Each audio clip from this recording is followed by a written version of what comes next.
Hello everyone, this is Sudheer Madi, sport journalist and commentator. Ahmedabad వేదికగా మరొక interesting match చూడబోతున్నాం. Gujarat Titans versus Rajasthan Royals. And Gujarat Titans first మ్యాచ్లో ఓడిపోయిన తర్వాత ట్రెమండస్ కంబ్యాక్ చేశారు. 3 మ్యాచెస్ వరుసగా గెలిచారు అండ్ టాప్లో ఉన్నారు. ఇప్పుడు టాప్ 3లో ఉన్నారు వాళ్ళు. అండ్ వాళ్ళ ఫామ్ అద్భుతంగా కొనసాగింది ఈ పర్టికులర్ టోర్నమెంట్లో. ఈవెన్ ఫస్ట్ మ్యాచ్లో కూడా the chasing was good for them actually. 243 Punjab టోటల్ను దాదాపుగా చేజ్ చేసినట్టుగానే ఆడారు. బట్ చివరికి ఆ మ్యాచ్లో ఓడిపోవాల్సి వచ్చింది వాళ్ళకు. బట్ ఆ తర్వాత అద్భుతమైనటువంటి ప్లే కనబరిచారు అండ్ ముంబైని ఓడించారు. తర్వాత రా రాయల్ ఛాలెంజర్స్ బెంగళూరులో ఓడించారు. మరొక విక్టరీ కూడా సాధించారు వాళ్ళు. So they have been fantastic actually in this tournament. So మంచి ఫామ్లో ఉన్నారు అందరూ కూడా. టాప్ ఆర్డర్ అంతా కూడా చాలా చక్కటి బ్యాటింగ్ కనబరుస్తున్నారు. బట్ రాజస్థాన్ రాయల్స్ కూడా లాస్ట్ మ్యాచ్లో పంజాబ్లో ఓడించిన తర్వాత వాళ్ళ కాన్ఫిడెన్స్ గెయిన్ చేసుకోగలిగారు. And Sanju Samson is back as captain also now. And మరొక గుడ్ థింగ్ ఏంటంటే ఎస్ఎస్వి జైస్వాల్ కూడా ఒక వండర్ఫుల్ హాఫ్ సెంచరీ సాధించి తన ఫామ్ను రాబట్టుకున్నాడు లాస్ట్ మ్యాచ్లో.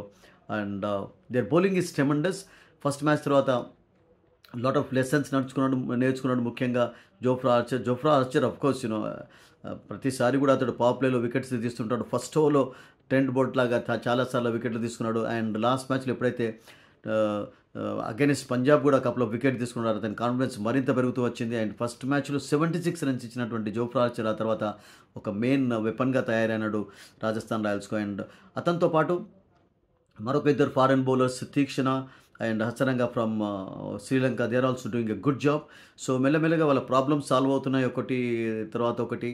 రానా is coming back to his form. Rana కూడా ఒక జమ్ ఆఫ్ ఎన్ ఇన్నింగ్స్ ఆడాడు. అండ్ Riyan Parag has been good actually. మంచి ఫినిషింగ్ అయితే అతని నుంచి చూస్తున్నాం. బట్ స్టిల్ యాజ్ అ టీమ్గా ఇంకా మంచి పర్ఫార్మెన్స్ కనబరచాలి రాజస్థాన్ రాయల్స్. అండ్ 4 మ్యాచెస్లో 2 wins ఉన్నాయి. So it's going to be an important match for them in fact because Gujarat we all know that they are a very tough side actually. And ఆడినప్పుడు చాలా అద్భుతంగా ఆడుతున్నారు వాళ్ళు. అండ్ వాళ్ళ బౌలింగ్ యూనిట్ కూడా చాలా స్ట్రాంగ్గా ఉంది. ముఖ్యంగా రాషిద్ ఖాన్ ఒక్కడే ఈ టోర్నమెంట్లో ఇప్పటివరకు ఓన్లీ 1 వికెట్ తీసుకున్నాడు. But Sai Kishore has been outstanding. He's taken 8 wickets so far. మంచి సపోర్టివ్ రోల్ ప్లే చేస్తున్నాడు బౌలింగ్ డిపార్ట్మెంట్లో గుజరాత్ టైటన్స్కు. And Mohammed Siraj what a tournament is that so far. అద్భుతమైనటువంటి స్పెల్ చూసాం అతని నుండి. ఈవెన్ హైదరాబాద్లో కూడా చాలా చక్కటి బౌలింగ్ కనబరిచి man of the match, player of the match award కూడా సాధించాడు. అండ్ అతనితో పాటు ప్రసిద్ధి కృష్ణ కూడా మంచి సపోర్టివ్ రోల్ ప్లే చేస్తున్నాడు. సో మొత్తానికి వాళ్ళకు మంచి లైనప్ ఉంది. And even Arshad Khan also can bowl for them. And Rabada we don't know whether is going to join or not. But Rabada ఒకసారి జాయిన్ అయిన తర్వాత, ఎందుకంటే because he went to South Africa, family problems కారణంగా South Africa వెళ్ళాడు.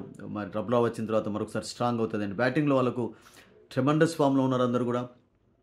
Top ఆర్డర్లో సాయి సుదర్శన్, స్వయంగా captain Gill and Jos Buttler. So wonderful lineup ఉంది వాళ్ళకు. Even West Indian Rutherford is also adding colours to their batting. So we have to wait and see. ఎందుకంటే రాజస్థాన్ రాయల్స్ను ఓడించడం కూడా అంత ఈజీ కాదు. బికాస్ రాజస్థాన్ రాయల్స్ కూడా మెల్లమెల్లగా ఫామ్లోకి వచ్చే ప్రయత్నం చేస్తున్నారు. ఈవెన్ ఫస్ట్ మ్యాచ్లో కూడా against Sunrisers Hyderabad 286 chase చేస్తూ 242 వరకు వాళ్ళు స్కోర్ చేయగలిగారు. సో బ్యాటింగ్లో ఎప్పుడు కూడా వాళ్ళకి ప్రాబ్లమ్స్ కనబడలేదు. ఫస్ట్ కపుల్ ఆఫ్ మ్యాచెస్లో కొంచెం బౌలర్ స్ట్రగుల్ అయినారు. బట్ ఎప్పుడైతే హసరంగా యాడ్ అయినాడో అటాక్లో చాలా మంచి అటాక్ అయిపోయింది వాళ్ళది. And Sandeep Sharma, Tushar Deshpande of course last match ఆడలేదు. అండ్ ఇఫ్ ఈ place in this match it will be very good for them because is also very good bowler. And మంచి అటాక్ ఉంది వాళ్ళకు. బ్యాటింగ్లో కూడా జైస్వాల్ ఫామ్లోకి రావడం అనేది నేను అనుకుంటాను ఒక ప్లస్ పాయింట్ అయిపోయింది. So it's going to B a very interesting match between these 2 teams in Ahmedabad. One of the finest stadiums, one of the biggest stadiums. నిజంగా చెప్పాలంటే the biggest stadium actually capacity పరంగా ఇది అహ్మదాబాద్. అండ్ ఒకవైపు ground కూడా చాలా పెద్దగా ఉంటుంది, ఒకవైపు చిన్నగా ఉంటుంది. సో స్పిన్నర్స్ రోల్ చూడాలి మరి ఎలా ఉంటుందో. ఎందుకంటే రాషిద్ ఖాన్ మాత్రం ఇప్పటివరకు అంత ఇంప్రెసివ్ బౌలింగ్ చేయలేదు. And Sai Kishore is doing a good job for them. And ఇక్కడ Hasaranga and Theekshana they have to play a key role in Rajasthan's bowling attack.